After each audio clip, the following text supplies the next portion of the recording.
Okay. Do you want me to go back? Mm-hmm. Yeah, so I'll go right back. Okay, so there's the title. We're going to look at the multidimensional partner trauma model. We're going to cover what APSATS is and this particular model versus the traditional co-addiction model. That's the one that Patrick Carnes developed and is the one that's traditionally used. We're going to look at what trauma is and particularly what betrayal trauma looks like. Mm-hmm. How does that manifest in the partners, the wives and partners of those people affected by problematic sexual behavior? What is the model? What are the healing stages? And what are the things that need to happen in order to help somebody get through those stages? And then some questions. Yeah. So this is for your benefit, Pierre, as much as for anyone you might show this to. How you can get onto the APSATS website.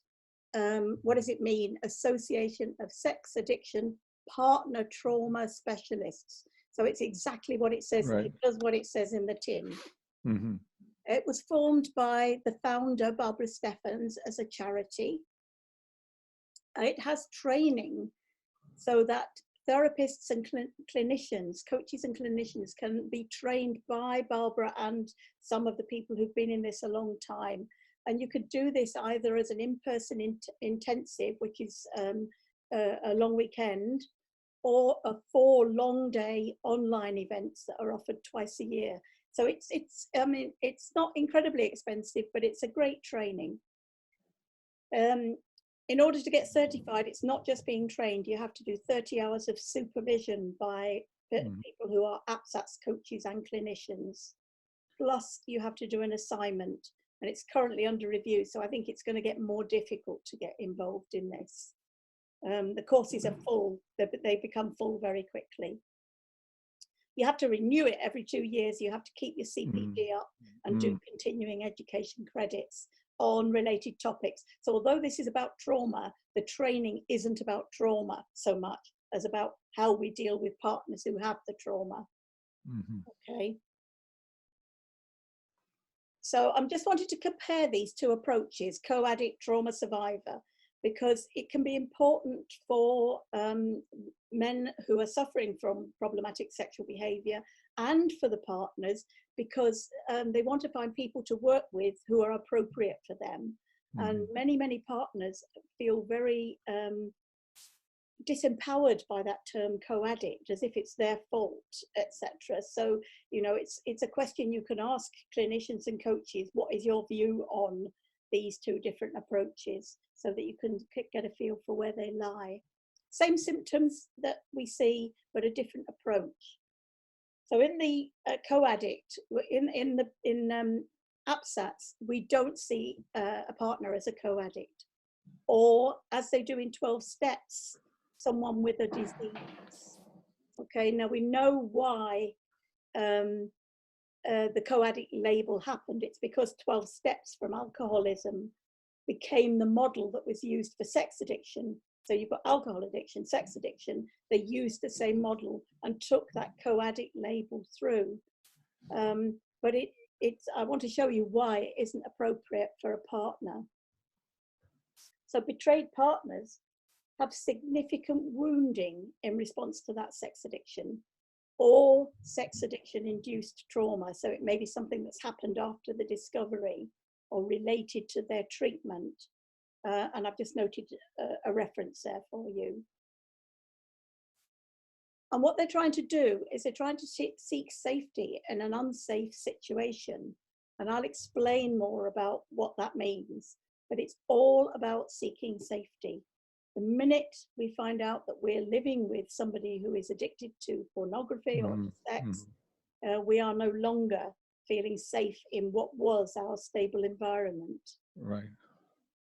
And what you're seeing is in partners is a reaction to a traumatic stressor, and they behave in exactly predictable, emotionally and physiological way as the mind and body try to adapt to this dangerous situation. So, you know, you think that their behavior is very odd or out of control, but it is because of what's happened to them that they're trying to react in that way. Mm-hmm. And again, I've just compared them. This is a little bit techie, I suppose, for some of the men that may be watching. But I think it's useful to say that we're looking at a mental health model, not an addiction model or a disease model. And I have a question, Fran. So it was developed by Patrick Carnes as a result of the 12 steps approach for addicts to alcohol, right? So is it different for alcohol? It does apply? Well, there is some view that, you know about it and you're allowing it to go on. I mean, I still think it's a bit of a dodgy way. Right. It's difficult because 12 steps has a lot going for it. You know, it's a model for personal growth. It's a model for spiritual restoration. It's a model that works for a lot of people and has worked for a lot of people. But having that label, I certainly know the first time I picked up something and read that word co-addict, I was incensed. How could I be a co-addict for something I didn't know about? Right. I'd never suspected, that I'd never seen, that I'd never identified. You know, I couldn't be considered as having any culpability for this. Yeah. That may not apply in all cases. So it may be that there is some codependency going on in some situations. You know, and there will always be codependency where you've got attachment. So you've got a bit of a mix, really. But you know, I'm talking from the purist side. Right. It's a mental health model. Right. Which we then believe can be healed and restored. You know, it takes different lengths of time for different people, different strategies for different people, but the restoration is possible rather than you have a disease yourself, you are codependent and you need recovery ongoing. The symptoms that we see are consistent with traumatic stress. Now, in the co-addiction, the pure co-addiction model, you would say it's the symptoms of your own disease, that you're not responding appropriately and supporting the addict. I'm putting the extremes here, Pierre, but it's a good way to sort of see the difference. In the partner trauma model, you're impacted by events outside her control. How can it be the woman's responsibility? You know, how can she be blamed for this? Often these men have brought this addiction into the marriage, even before they were married or into the partnership. In the co-addiction model at the extreme, there's a belief that there's some culpability and blame on the part of the addict, and the fact that we, you know, some feeling that we choose the people that have been in our family of origin, you know, that there's some way of choosing that. I certainly don't accept that. It doesn't work for me. And then the bottom one, we acknowledge that traumatic growth and resilience happens. We empower people, because often at discovery, the thing that you feel most of all is absolutely powerless. And there is, of course, in the 12 step, this idea of you being powerless. And it's not, I'm not meaning quite the same powerless there, because in a way we aren't, you know, you're talking about a higher power being involved, some higher power of your choice. And certainly, you know, the first time I heard that as somebody who wasn't religious, I thought, how can I be powerless? You know, I can control my way, educate my way, fix my way out of this. I can fix him. I can educate him. But in that sense, you are powerless. You're powerless over what's happening. Yeah. But you have to show up. And the thing about traumatic growth and resilience is, and, you know, that personal growth is you're showing up in a sense. Does that make sense? Yeah, it makes sense. In other words, if you were not powerless, then it would make you responsible for his problem. Yeah. And I mean, to be from that point of view, I mean. Yeah.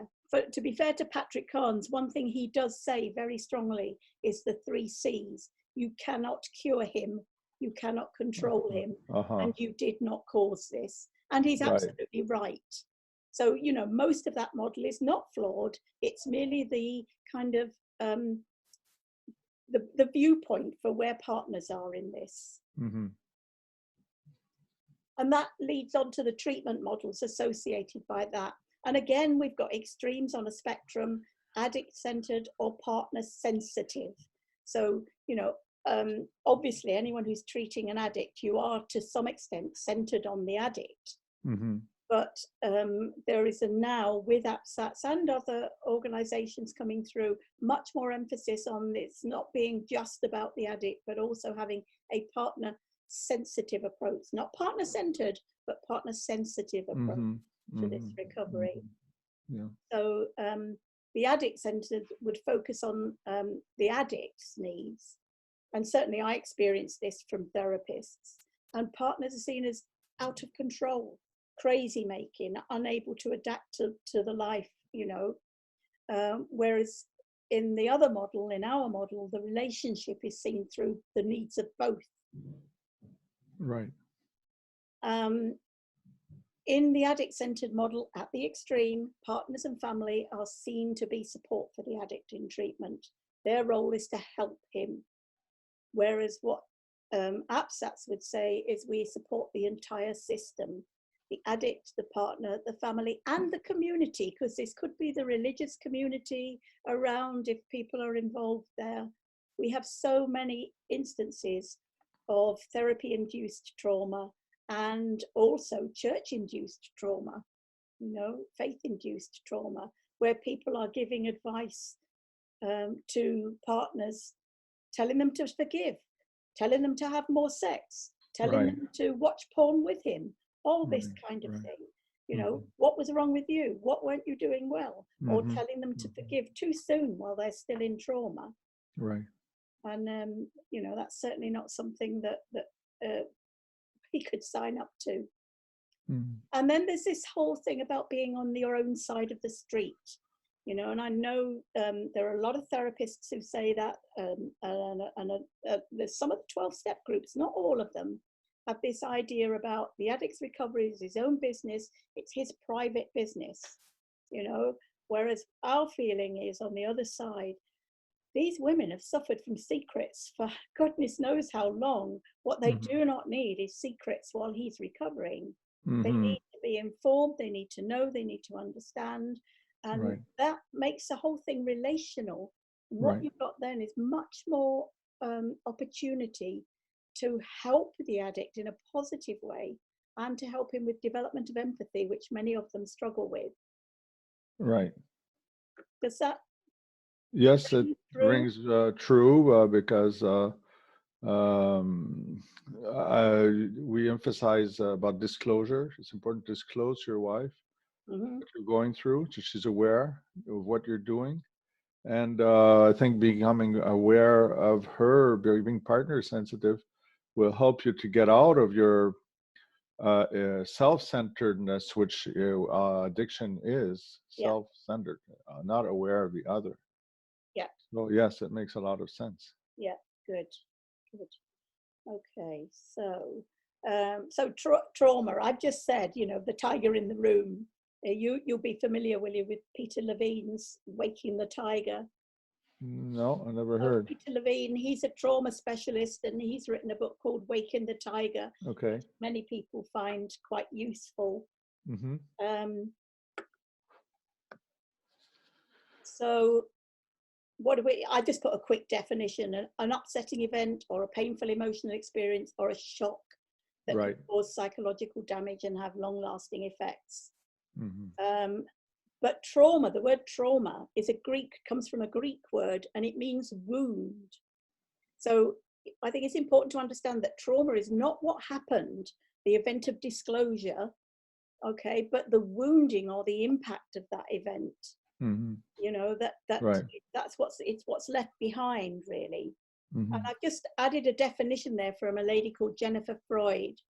And she says betrayal trauma, so this is just not just trauma, but betrayal trauma, all the stuff above occurs when people or institutions on which a person depends for survival sufficiently violate that person's trust or well-being. Mm-hmm. So if it's your intimate partner, it's even worse in a way. Mm-hmm. Added institutions because of the therapy-induced trauma and the spiritual-induced trauma that can happen, you know, the spiritual bypassing that can happen as well.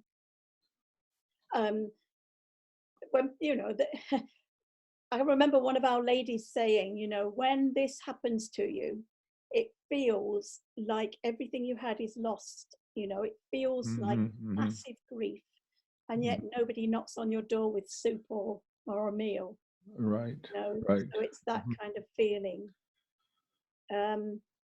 So, you know, there's lots of terms for this, but it's a collective term for relational trauma. And I like to talk about it as relational trauma. When the person you thought you could trust and rely on, the person you thought had your back, violates that trust in a significant way. And that's what it feels like. It's also an attachment injury. You know, we are, of course, as human beings, attached to our partners. Right. And all of a sudden, that feels severed. Right. And the person who, you know, is supposed to look after you is the person who is your source of danger. And that's very confusing. Very confusing. So I had to put a graphic in. I like my graphics. When D-Day strikes, and most women, there is a D-Day. Either they find out or their partner tells them, much more rarely. There are some who know that it's going on but don't really understand the depth and the significance of it. But when that full D-Day strikes, this is what it feels like. These are things that ladies have said to me. It's like a car crash. It's like an earthquake. It's like I've been hit by a train or a tsunami. It's all of those things. And this trauma symptoms was what Barbara Steffens saw. She says, you know, when the women were turning up in her room, one, she had been a partner herself, so she recognized some of it. But when she saw it in other people, she thought, well, this looks like trauma. This looks like trauma that I'm used to seeing. So this is important, this fact that all of these are life-threatening things. And in order to be diagnosed with PTSD, one of the factors is that you have been in a life-threatening situation. Okay. But I wanted to make the point really that women feel like it's life-threatening. Right. They certainly have that feeling. Right. So Barbara Steffens' research, she went on to look at partners. In 2015, she interviewed a large number of partners and found that just shy of 70% met the Diagnostic and Statistical Manual criteria for post-traumatic stress disorder. And, you know, the conditions are that you had to be diagnosed by a clinician. You had to have symptoms for 1 month or more. Right. And it was supposed to be a life-threatening thing. But for these women, it felt life-threatening. She also found that the severity, the depth, if you like, of that PTSD was affected by two main factors: the number of years married or together in a partnership, and the number of previous traumas. And it didn't have to be a big trauma like rape or something like that. It could be a number of lots of little traumas, little T traumas, and an accumulation of T traumas is often harder to treat than one big one.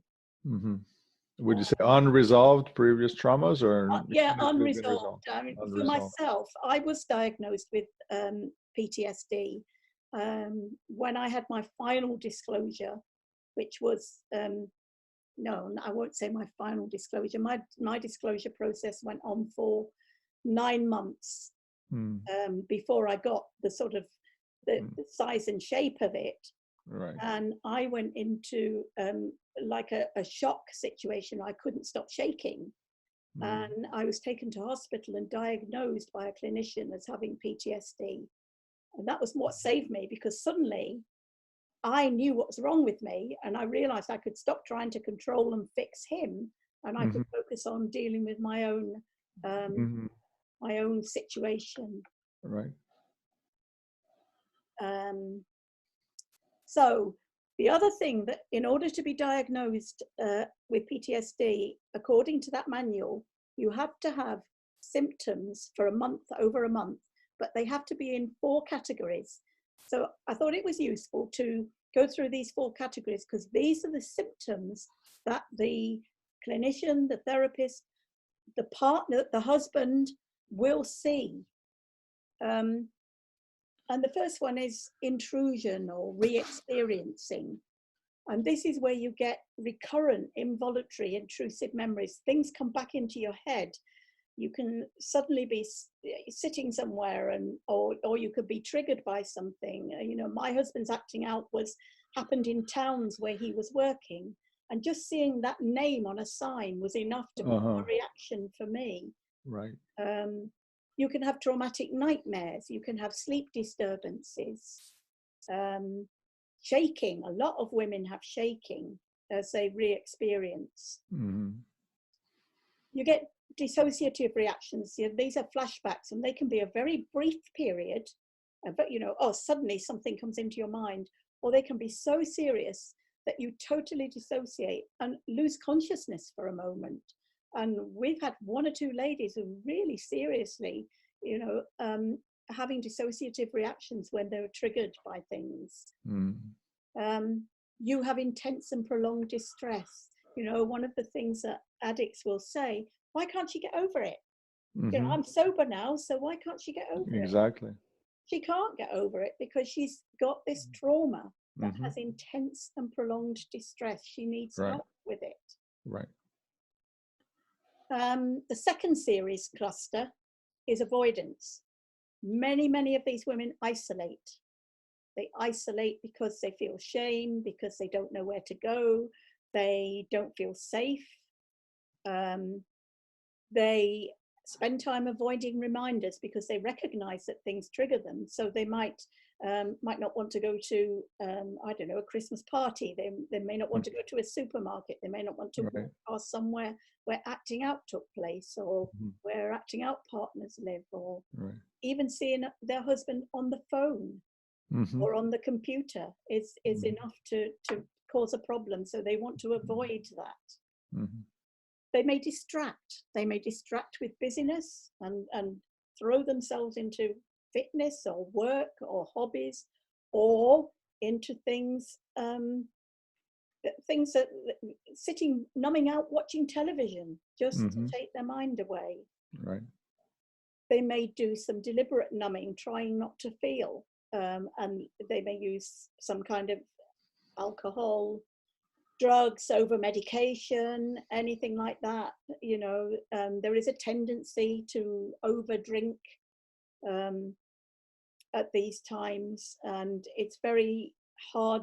It's very important, I think, that women understand the difference between self-care and self-harm. You know, you can have a drink to numb, but if you drink too much, it becomes harmful. So it's important to understand that. But we've had 1 or 2 women who've become very close to alcoholics as a result of trying to deal with this. And they may withdraw and opt out of life. Certainly that's something I did for 3 months. I just couldn't go to work. I couldn't talk to people. I couldn't. I had this belief that I had a t-shirt on that said, "My husband is a sex addict." And everyone could see it. So I couldn't go out, you know. Crazy. And then these are some of the negative changes that happen in your understanding and in your mood. You can't remember the trauma. You know it happened, but it feels like it didn't happen. You can't remember the details. It's like a dissociative amnesia that can happen. So they forget it. They can have these difficult negative beliefs. All men watch porn. All men are unkind. All men are narcissists. You know, my husband must have ADHD. All these negative beliefs about themselves and about the world. I wasn't pretty enough. I didn't do enough for him. All this kind of thing. they can blame themselves. It's my fault. Or they can blame others. If there are other women involved, if there's been an emotional affair, often they can transfer their blame from their husband to others. They have all these negative emotions: fear, anger, shame, and guilt. And it's one of the things we do in group, is to make sure that we allow them to express their emotions, so that they're feeling them and recognizing them, and trying to get in touch with what's happening in their body when they feel those things, so that they can know this is trauma, but hang on a minute, there isn't a tiger in the room, so I don't need to feel like this. They have less interest in things that they used to do before finding out. They don't want to go to fitness club, or they don't want to go to the women's group or whatever. You know, they just suddenly, it's like the world has changed. Again, this links, doesn't it, with the withdrawing. They feel alienated, like they're not part of the real world, detached from everything. And I remember that helplessness and hopelessness. I don't know what to do. I don't know how to do anything anymore. And that kind of, all of a sudden, what was his secret is your secret as well. You can't tell anyone. You don't want him to be judged. You don't want you to be judged. And you suddenly become complicit in the lie and insincere. And that can mean that you can't maintain your friendships in the same way. And that can feel very isolating as well. And a total inability to feel anything positive. And you know, here's the addict. He's just disclosed his problem. He's going into sobriety. He doesn't yet understand the full gamut of what recovery is about. But he's feeling positive, and all of a sudden she feels like all his rubbish is in her bag, in her knapsack. And then there's the fourth cluster is alterations in arousal and reactivity. And, you know, I don't know a partner who hasn't got some of these, irritable or aggressive. Some women hit out at their husbands or become angry, aren't able to communicate in a positive way at all. And sometimes that can go on for some time. Then there's the whole hypervigilance, trying to find out, what do I know? How can I find out more? Is he telling me the truth? And that's where that whole neuroscience of trauma comes in, which I didn't put in because I thought you'd be familiar with that. The whole flight and fight response. Right. You know, that makes them all fight, flight, or freeze. Or freeze, yeah. So that, you know,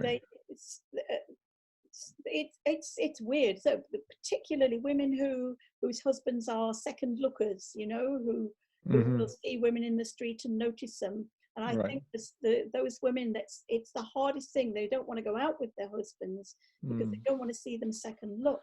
You know, because that to them triggers all that trauma. There can be self-destructive or reckless behavior. There are women who decide they're going to go out and have sex with anybody that they can find in order to punish him in a way. They can do all sorts of punishing things. The exaggerated startle response is an interesting one.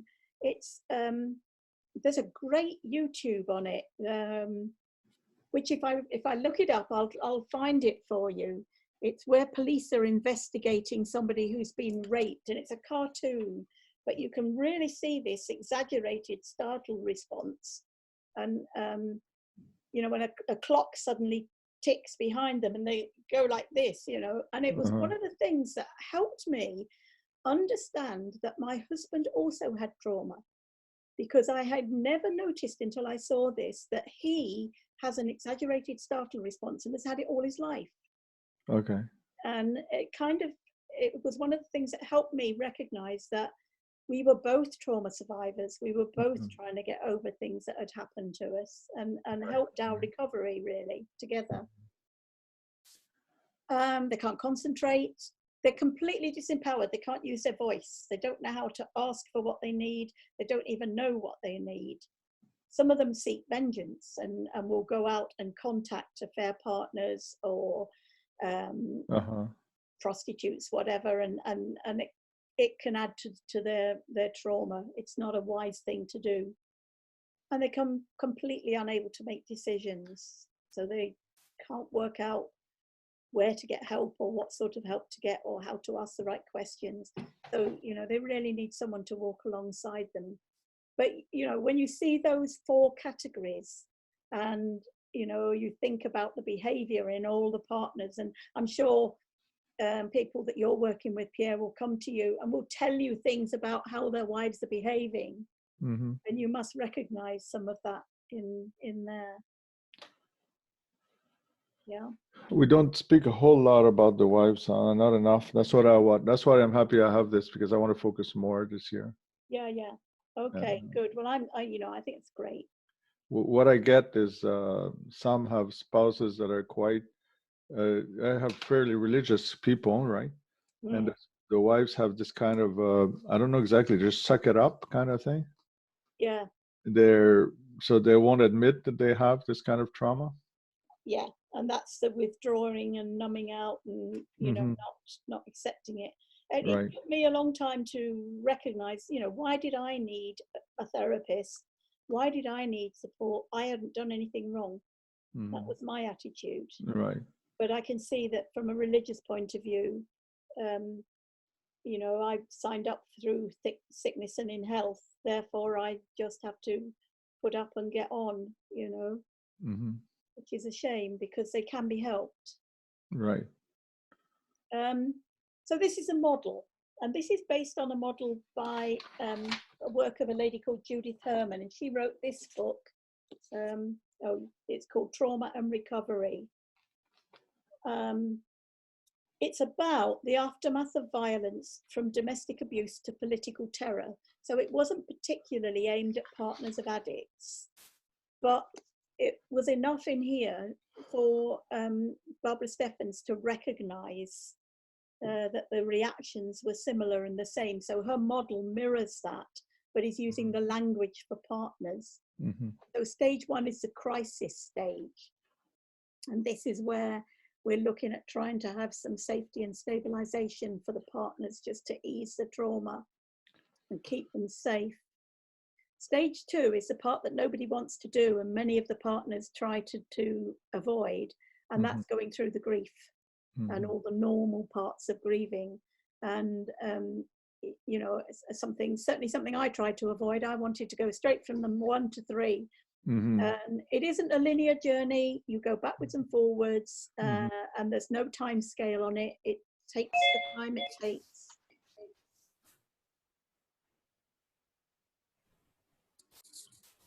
Oh, hello, is that Kathy? Hello. Hello, Kathy. I've scheduled you for 4 o'clock my time. Has it come on early? I'm afraid I did. I'm sorry. I was trying to make sure I could hook up. Okay. I didn't realize I was joining you in the middle of something else. Okay, Kathy. I will jump off and come back in a number of minutes. Okay, thank you. I'm so sorry. Don't worry. Meeting. If you sign out, end meeting. I think she did it. Yeah, she did. Okay. Yeah, she's another one of the people that won, and she oh, okay. She works with she works in Thailand with wow. children oh my God. who have been trafficked. Oh my God. Yeah. So and she is God bless her.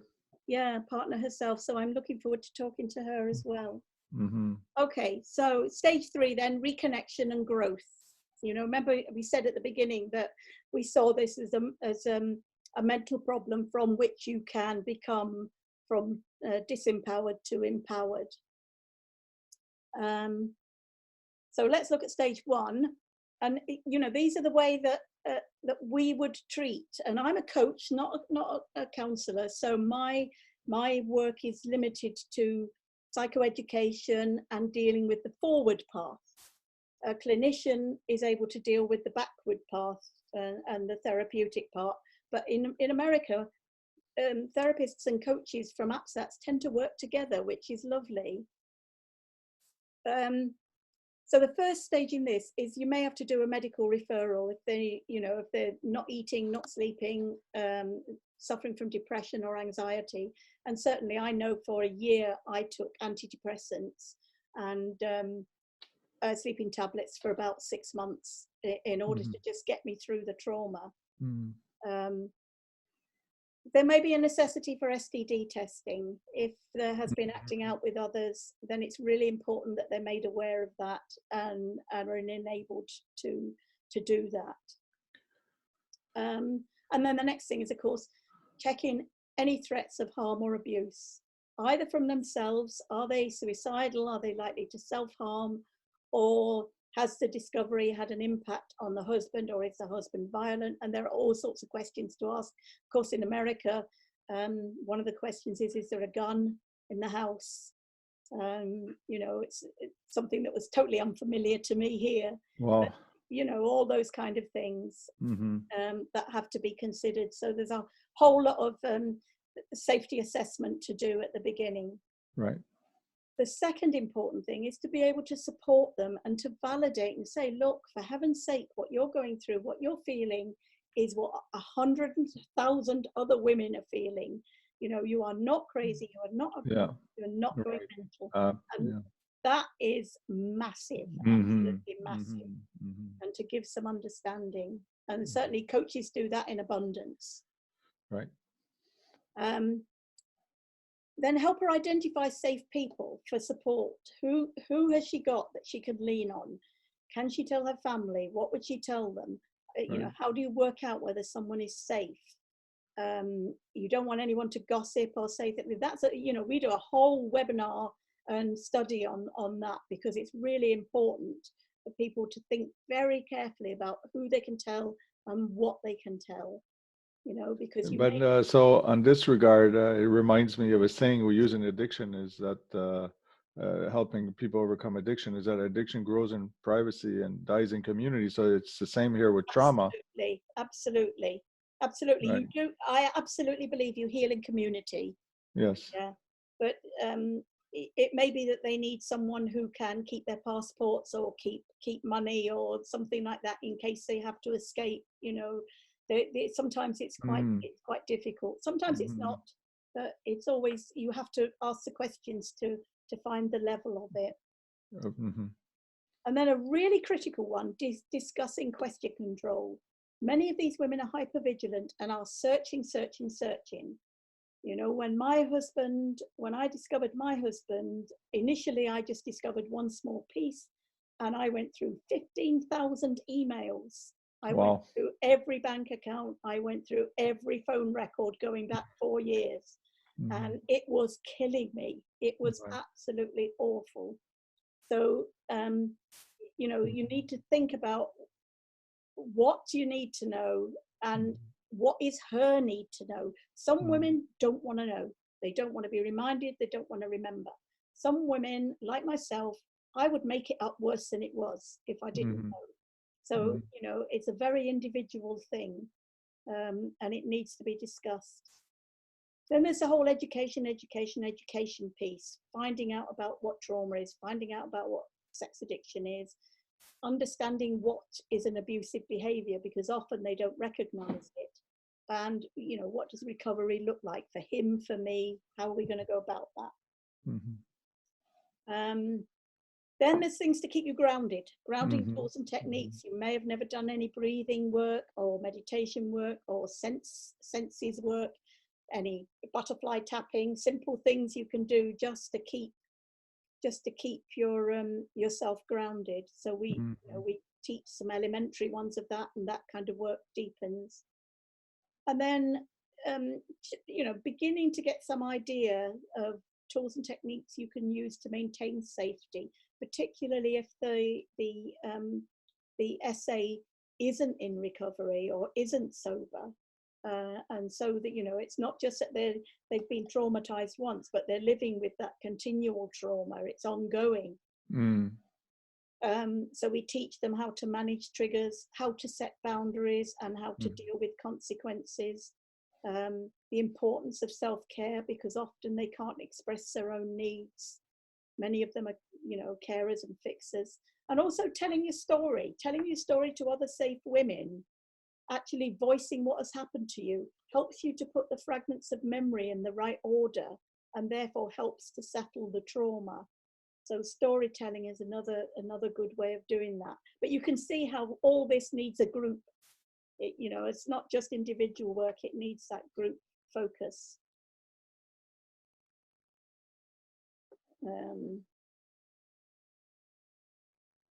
I did that one, didn't I? Oh, sorry, I missed one out at the bottom. And also making sure they understand what therapeutic disclosure, what disclosure is, what therapeutic disclosure is, and what therapeutic separation is. Because often ladies find they might need an in-house separation for a while, particularly while there's a 90-day abstinence thing going on, or they might need an out-of-house separation. But we talk very loosely in stage one, and then, you know, develop that so that people will have plans for doing it if they need to do it. It's not just a Michael Leahy says, don't separate without consulting a counselor. Absolutely. Yes. I agree. Stage two, then, this morning stage, you're continuing the deeper work of trigger management, boundary setting. But this is where you name the losses, you know, where you might do an impact letter. This is the impact it's had on me. These are the things I'm losing. It's hard work. And often you've got a little bit of recovery behind you, and you don't want to go back and think about all this negative stuff again, because it is triggering. But you have to do this work really to put that trauma to bed. You start to think about how you can repair your intuition. Intuition is incredible. You know, for about 2 years before I found out, I would say to my husband, you know, I wouldn't be surprised if you had another family, because you don't really feel connected to, you know, and so I knew something was wrong, but I couldn't put my finger on it, because, you know, the reality was just way outside of anything I would have ever thought possible. So you have to repair that intuition and use your gut. What do I feel in my body? And then, you know, what does a new relationship look like? What is the relationship? You know, before you were married to somebody you trusted implicitly, with a blind trust possibly. Now all of a sudden you're living with an addict. You have to make sense of all this, and this is where some of the relational repair begins. And certainly one of the things I found incredibly helpful, dealing with journaling or writing to heal. And there's a great book called Writing to Heal by somebody called, his surname is Pennybacker. And it's great stuff. I found it, I like writing, I'm a bibliophile, you know, I found it really helpful to write. Use of gratitudes and affirmations to keep building yourself up. And to recognize that although there's all this bad stuff behind you, there's all this positive stuff in the here and now. And certainly mindfulness was one of the things that worked the best for me and for my husband. And then this is where you would do your deeper therapeutic work, either EMDR work, somatic work, family of origin work, and dealing with previous trauma. And that's definitely working with counsellors.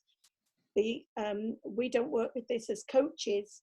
The only way we might do it is we do what we call a workbook group. So ladies turn up every Wednesday on to do workbook, and they choose any book they like. So I might have one lady doing a grief book, one lady doing Patrick Kahn's book, one doing Stephanie Kahn's book, you know, and they bring whatever, and they just say what they've worked on, and the other people give them feedback. And it's a good way of learning along the way. You wouldn't think it worked with everybody on different books, but it's very powerful, very powerful. I love doing that work. So you made a difference between as a coach and as counselor. So you refer to counselors or therapists for certain things you identify as being beyond your reach. Yeah. I mean, they would say in America that a therapeutic disclosure has to be done by a therapist. My belief is that, you know, the best situation is it's done by a therapist. We went to Milton Magnus in Houston, so definitely, you know, that saved our marriage undoubtedly. But sometimes we have ladies who don't have the money. There isn't very good support in the UK. They may have disabled children. They may be unable to travel.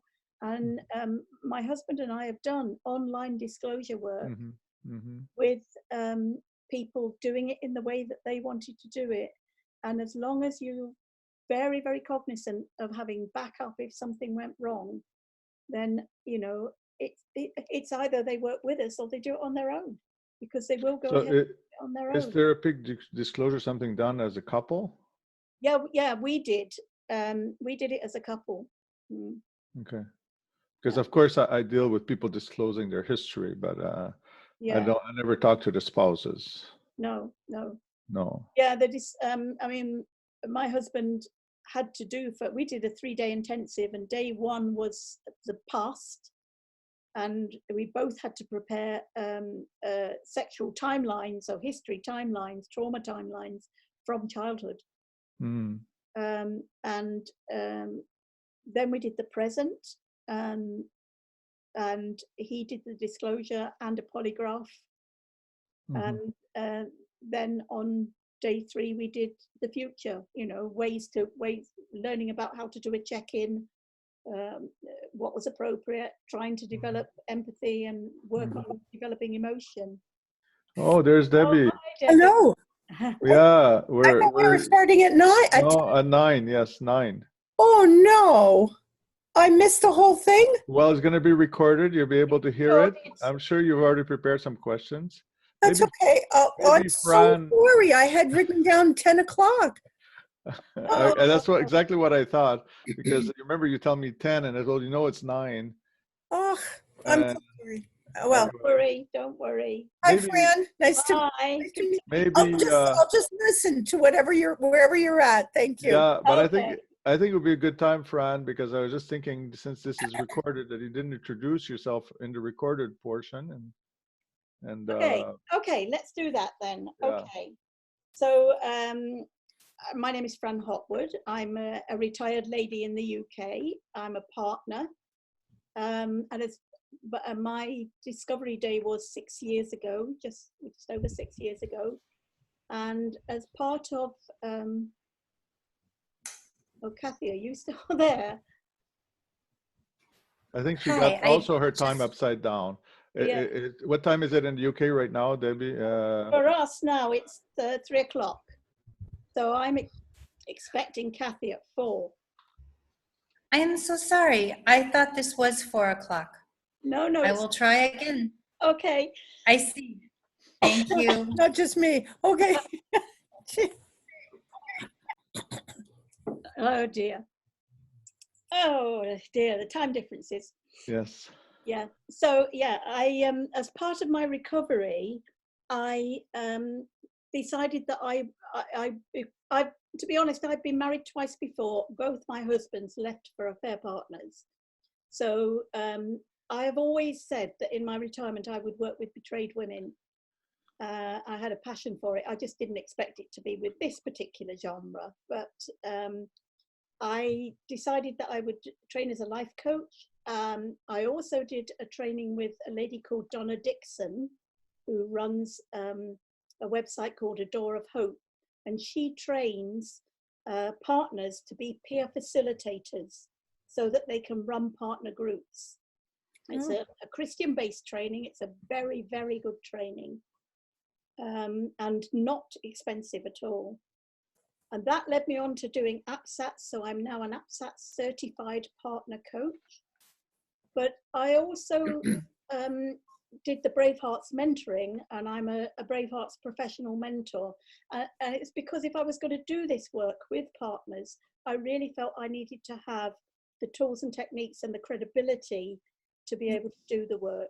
It's too easy to become a healing wounder rather than a wounded healer. So, I love that. Yeah. So that's my background. That's my background. And I've been working, I have my own website, Holding Hope, but I work for an organization called Naked Truth in the UK. It's part of Visible Ministries. It's a Christian organization, a charity. And I've put a slide at the end. Their mission is to open eyes and free lives from the damaging effects of pornography. And they work with schools, they work with parents, they work with addicts, and they work now with partners. So it's a very small organization, but growing, and massively needed in the UK, particularly because we don't have any APSATS certified. I think we have one APSATS certified counsellor in the whole country. Well, So, and Debbie, do you know what's APSATS? no. okay. What did you say shortly? Yeah, APSATS is the Association for Partners of Sex Addicts Trauma Specialists. So we're very much working from the trauma perspective rather than a co-addict or codependency model. Yeah. The partners of addicts.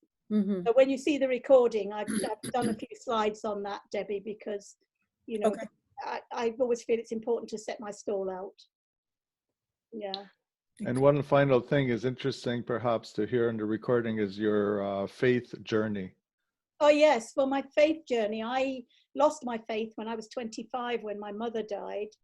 And my husband was abused as a young boy by a minister. Oh. So he completely lost his faith, and we had no spiritual side to our relationship whatsoever. It was never an agenda item. But through this journey, through working, really through 12 steps, I have to say, that kind of brought me to thinking about a higher power. And all sorts of coincidences kept turning up in my life, and I found myself with a lot of Christian people. And coincidentally, my husband was working with various people. We did some work together with Marsha Means, and Marsha suggested that it may be useful for Richard to speak to her brother, who's a pastor. So we were on our separate faith journeys, and both of us found God at a pornography conference 2 years ago. So Great. it's interesting because, you know, this experience can push people deeper into faith, or it can push people away from it. That's right. And we gave a talk, and there's an organization in America called the Christian Society. I can't remember, but CSASI, and they had a conference in Houston last March, and three of us did a presentation on the spiritual spectrum, from spiritual death to spiritual health. Oh, interesting. Looking at how you could move past whichever way they were moving, how you could help to bring them to spiritual health. And three people talked, one for going in this direction, one going in that direction, and then I just gave a partner experience. It was fascinating. And for your information, Debbie, APSATS was started by this lady, Barbara Steffens, who wrote this book, which Michael Leahy has it as recommended reading for all the men that go through his mentoring. Yeah. Okay. Yeah. Barbara Steffens was at that conference. I've met Barbara twice. She's lovely.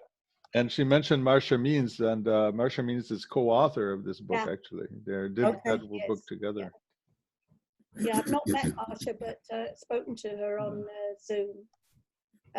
So just for your information then, Debbie, I've gone back to the model, and the model of the trauma model says, after the work of Judith Herman, that there are 3 stages. And the first one is the crisis stage, where we need to stabilize. The second one is the grief stage, which we all try and avoid. And the third one is the reconnection. It's not a linear journey. We go backwards and forwards. Right. And trauma doesn't tell the time, so you can't say how long this is going to take. But typically, for a partner, 5 years. You know, interestingly, when I did my intensive in America, my husband had to sign up to say, that he would not leave me for 2 years. And I had to sign up to say that I would not leave him for 1 year. The recognition being that my recovery would take longer than his. That's amazing. Wow. Yeah. And So, in recovery from sex addiction, what I hear all the time from Michael Leahy and other people interviews is 3 to 5 years I to think change the way you relate, basically. Exactly. And I'll talk about the relational part. And I could talk forever on all this. This is the trouble. So stage 1, safety and stabilization, remembering a morning. And then I was just briefly going through the stages. And this were the things that we talked through on safety and stabilization. And I was talking about the difference between a coach and a therapist. We would... we may need to have some medical referral for anxiety or STD testing. Right. But a coach can assess the threats, can certainly do the most important one for me, give support and validation, tell them what they're experiencing is normal, and that there are loads of other women going through the same thing, help her identify safe people, think about what she needs to know and how much hypervigilance and how much searching that she goes into, because that's something that we all do, and it can become destructive. Yeah. Education, grounding techniques, breathing, mindfulness, meditation, that kind of thing, tapping, and then how we can do managing triggers, boundary setting, what self-care means, and telling our story, which helps. Yeah, I feel like for me, in terms of the work that I've done, that's where the hardest work is, right there. Absolutely. Creating boundaries, and then reconfiguring the boundaries when things happen, when things, when there's a trigger, when there's another acting out situation. It's I think that's the hardest piece. It is, and there are whole books on this. We've done webinars on each of these topics, and we've done topic groups. So we follow up topic group work on triggers and boundaries and self-care in particular, and then explaining to them what therapeutic disclosure is, therapeutic separation, etc. So you'll be familiar. Then this is the stuff you do in the bit you don't want to do. Right. All that grieving, trying to make sense of what's happening, that awful feeling, do I stay, do I go, do I stay, do I go, who am I, loss of identity, all of that stuff. Lots of people use journaling and writing to help with that. If they need deeper therapeutic work, I can't do that as a coach. We would refer, although within our organization, within Naked Truth, we do have 2 counselors, but it's online work, it's not face-to-face, so that limits what can be done there. That's the deep stuff, isn't it, that takes some time. And this is where you would do your impact letters and your angry letters and some of this stuff as well. Right. Yes. And then stage 3 is the moving on, the vision for the future. I'm just gobsmacked by how some of these ladies grow. Our program will have been going 2 years in April, and some of the ladies have been with us from the beginning, and it's just amazing to see the difference from people who couldn't speak, who couldn't show their faces, people who are helping others, You've got I always do that. You've got relational repair going on there as well, and that's a whole nother topic that's work that we're doing now. That integration into the bigger picture. Who am I now that I live with a sex addict? Who am I now that I'm divorced from a sex addict? Yes. How does that work? I don't want to do this. I don't want to be this person. How can I make plans for the future? All that stuff. And turning that partner story into an empowerment story. And that's, one of the things that Pierre will have seen in some of the Michael Leahy stuff. So this is what I believe, and I'm always use kintsugi as an example, you know, whether it's like a broken relationship, but you can put it together with some bits of gold that make it better than before. Yeah, yeah. And I'm fascinated by the rebuilding in couples. It's the work I like the best, although I don't work with couples yet. I will do when I've done more training, but to me, this is the interesting stuff, you know. For my husband and I, we had never done any spiritual stuff because we didn't have faith. So we invented something called strawberry moments, our strawberry moments, and we would spend once a day, we would find something that moved us, be it a sunset or a flower or you know, just something that made us feel as if it was worth going forward. And we also had we have a little object, an ugly man. It's an object of a kind of naked man looking into a ball, and in that ball is a figure with a bikini on, and it's absolutely grotesque. But when we want to talk about the nasty stuff, we put it on the table and we address the addict. Yes, and that really helps. yes, yes. So I've just put the slide in there for you. This is the organization that I spend most of my time working for, the Naked Truth Project. It's very small, but the program that we have for the women is called Wholehearted. And we do 7 weekly support groups. They're an hour and a half.